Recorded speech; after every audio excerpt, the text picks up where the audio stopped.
I am Rebecca Nesbit. I did various things, including a PhD studying butterfly migration.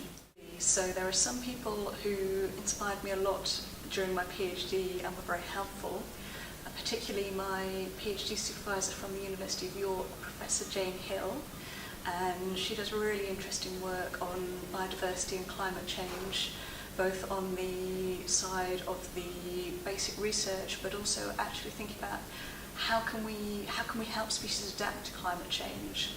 But although she's doing this amazing research and field work abroad, she's always makes sure she's got time for people at the start of their careers, offering advice and support. So I really, really valued that.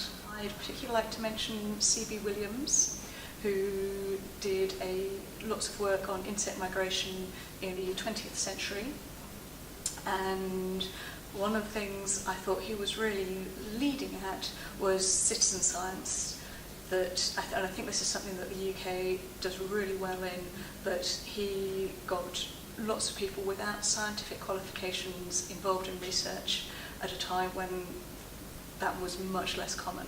In terms of other scientists who've inspired me include Sir Paul Nurse, Nobel Prize winner and President of the Royal Society. And I think he's really interesting because of the way he talks about science and society.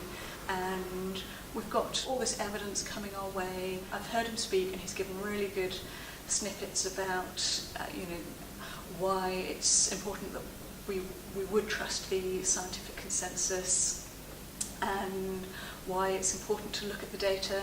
I thought it was very inspiring. He said, data trumps everything, even the most beautiful theory. To really realise that everyone has different things to offer and not to have an expectation that every biologist should fit a particular mould, but to support people in whatever they choose to do.